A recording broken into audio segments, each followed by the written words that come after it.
para falar de justiça. A alegação de legítima defesa da honra passa a ser proibida em crime de feminicídio.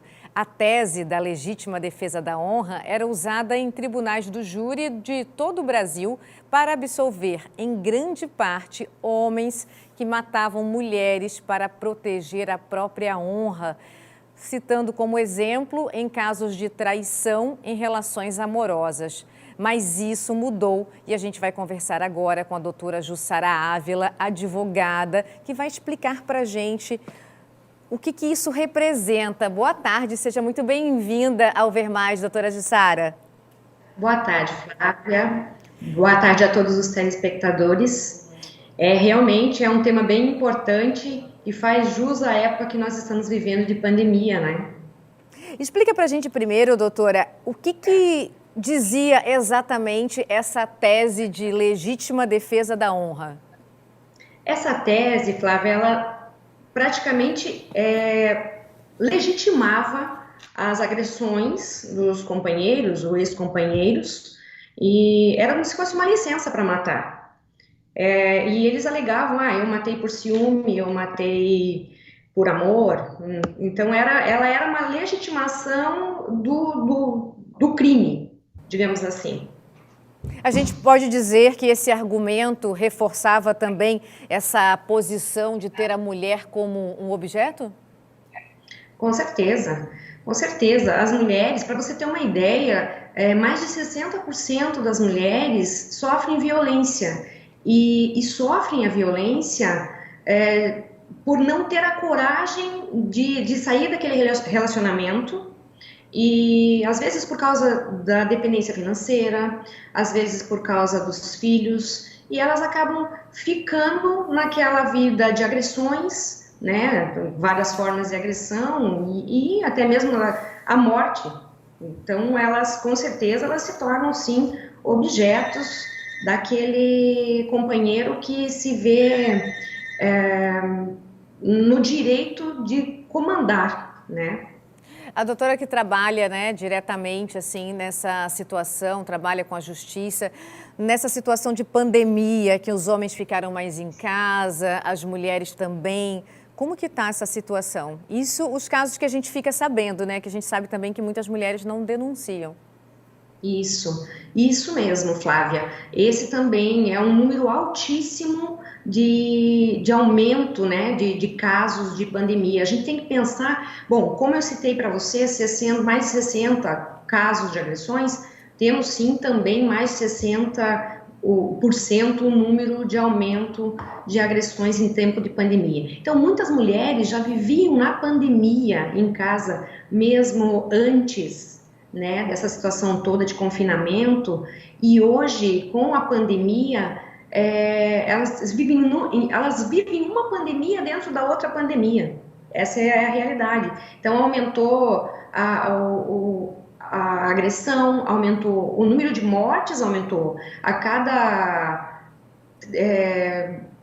uma hora, pelo menos 3 mulheres são mortas no Brasil. É um número elevadíssimo.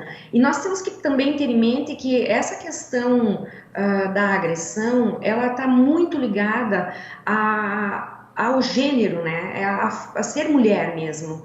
Então, essa situação dessa tese agora, cair por terra, é fundamental. É um grande avanço para as mulheres. Até para elas perderem o medo de denunciar também, doutora?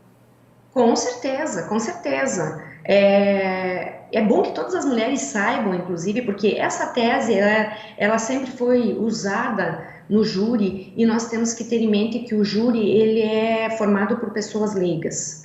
E essas pessoas, o que elas vão ouvir, por exemplo, da defesa do feminicida, que assim é chamado hoje, depois da lei de feminicídio, nós temos que ter em mente que essas pessoas, conforme elas vão ouvir o argumento da defesa do feminicida, elas vão julgar. Então, é muito importante também que seja, que o advogado da defesa do feminicida tenha cuidado na hora de transmitir né, o argumento que ele tem da defesa. O Ministério Público tem que se manifestar para que isso não ocorra, que ele não induza os jurados, né, a absolver aquele réu que é efetivamente culpado, porque a legítima defesa da honra é uma coisa, é uma atrocidade de fundamentação. É uma coisa muito antiga.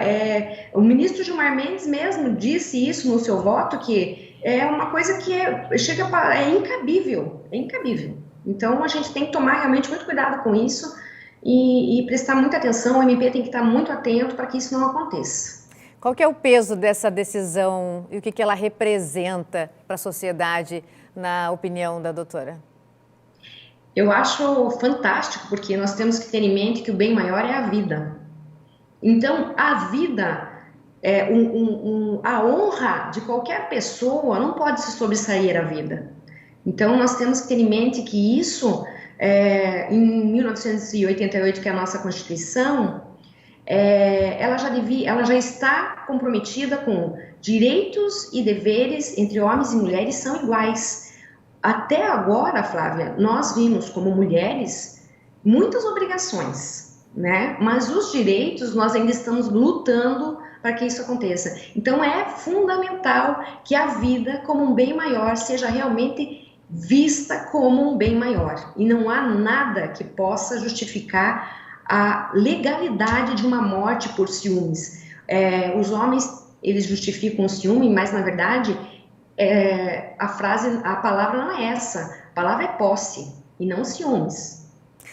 Doutora Jussara, obrigada. O Ver Mais está sempre à disposição para escutar a doutora quando quiser participar e encorajar mulheres que passam por essa situação difícil, complicada, de violência. E quando a gente fala de violência, a gente sabe que não é só a violência física, não. É violência moral, você xingar sua companheira, não pode. É violência psicológica, tem que ter respeito dentro de casa, né? Com certeza. Muito obrigada pela sua participação. Adorei a nossa conversa. Obrigada, eu que agradeço, Flávia. Muito obrigada mesmo, eu espero poder contribuir, tá? Muito obrigada, bom trabalho. Até a próxima.